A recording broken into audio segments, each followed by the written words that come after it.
राज्य में राजा विक्रम सिंह का राज था। राजा विक्रम सिंह मोहन नगर की जनता की सेवा दिलो जान से करते थे। कुछ समय पहले पड़ोसी राज्य ने मोहन नगर पर हमला कर दिया। राजा विक्रम सिंह का पुश्तैनी चमत्कारी मुकुट भी चुरा लिया था, लेकिन उस चमत्कारी मुकुट को पड़ोसी राज्य का राजा भी हासिल नहीं कर पाया।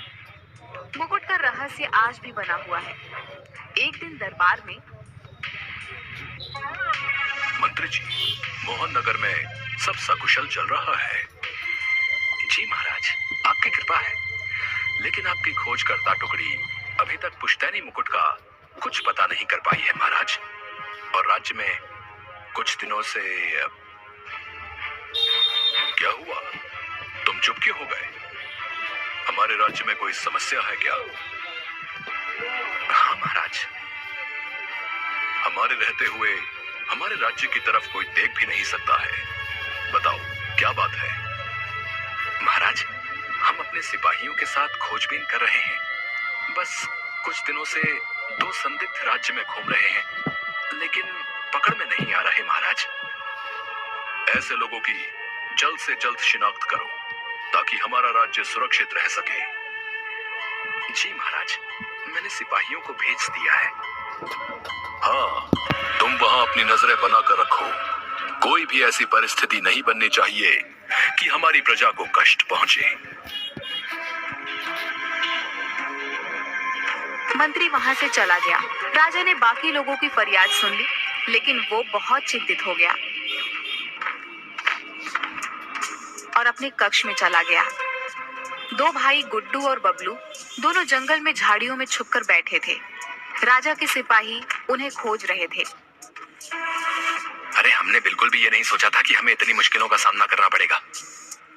हाँ, गुरुजी ने हमको फंसा दिया। ये सैनिक हमें ढूंढ रहे हैं। अगर हम इनके हाथ आ गए तो पता नहीं ये हमारा क्या करेंगे। यहाँ से वापस चले क्या? नहीं, वापस जाकर गुरुजी को क्या मुंह दिखाएंगे? ठीक है भाई, जैसी तुम्हारी इच्छा। हाँ। सैनिक भी इधर से उधर घूम रहे थे, लेकिन गुड्डू और बबलू के ना मिलने पर वो भी एक पेड़ के नीचे जाकर बैठ गए। कहाँ मिलेंगे वो दोनों? मुझे समझ नहीं आता कि हम उन दोनों को कैसे ढूंढेंगे, क्योंकि हमने तो उनकी शक्ल भी नहीं देखी। हाँ, ये मैंने सोचा ही नहीं। सैनिक थोड़ा आराम करते हैं और फिर से उन्हें ढूंढना शुरू करते हैं। अरे आजा भाई, थोड़ी मस्ती करते हैं। क्या मरवाएगा क्या? ऐसे टाइम में तुझे मस्ती सूझ रही है? गुड्डू सिपाही के पास आकर बैठ जाता है। कैसे हो भाई?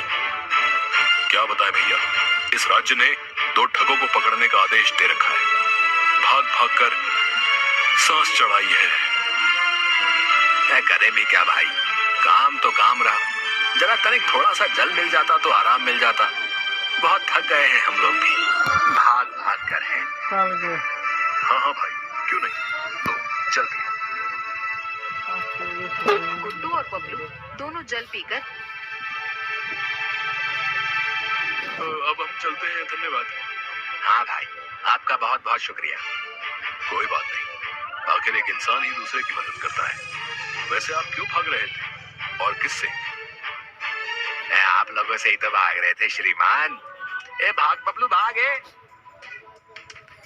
गुड्डू और बबलू दोनों बचकर वहां से निकलने लगते हैं। तभी सैनिक पीछे से उन्हें देख लेते हैं। सैनिक उनके पीछे दौड़ते हैं, लेकिन तभी बबलू और गुड्डू को एक गुफा दिखती है। वो उसमें प्रवेश कर जाते हैं। सैनिक भी उनके पीछे पीछे उस गुफा में प्रवेश करने का प्रयास करते हैं, लेकिन गुफा के दरवाजे पर एक जिन्न आकर खड़ा हो गया, जिसे देखकर सभी लोग पीछे की तरफ हट गए। कौन हो तुम और इस गुफा में क्यों जाना चाहते हो? आपने उन दोनों युवकों को अंदर प्रवेश क्यों करने दिया? हमें भी उनके पीछे जाना है। जिस द्वार से तुम अंदर आने का प्रयत्न कर रहे हो, ये मौत का द्वार है, किसी का घर नहीं है। अगर तुम्हें भी मौत चाहिए तो स्वागत है। क्या इसका अर्थ ये हुआ कि ये दोनों भी मर जाएंगे? हाँ, ये दोनों भी मर जाएंगे। चलो, इन्होंने स्वयं ही हमारा काम आसान कर दिया। हाँ, चलो अब चलते हैं और महाराज को जाकर बता देंगे कि वो दोनों मर चुके हैं।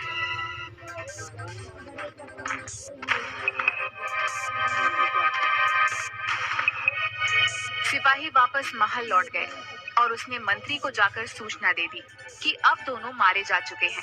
सभी लोग बहुत खुश हुए। बबलू और गुड्डू दोनों गुफा के अंदर गए। गुफा बहुत डरावनी थी।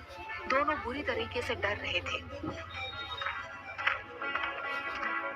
कि तभी उनके सामने एक बहुत बूढ़ी औरत आई, जिसे देखकर बबलू और गुड्डू दोनों डर गए।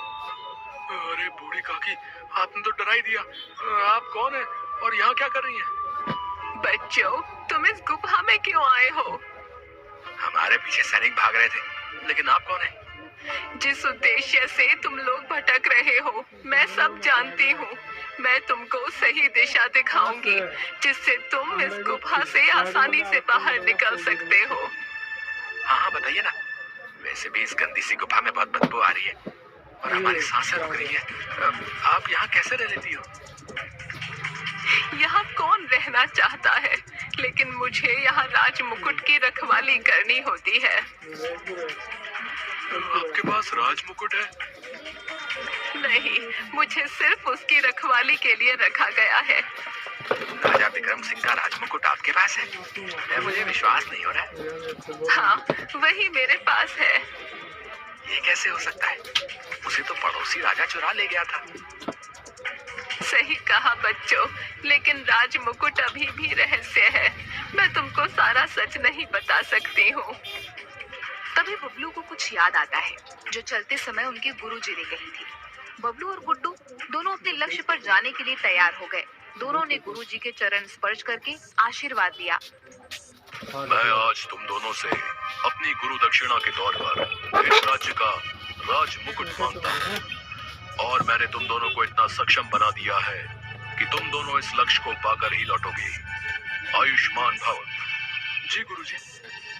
तुम्हें रास्ते में भ्रम पैदा करने के लिए मानव रूपी कुछ जादुई शक्तियां मिलेंगी।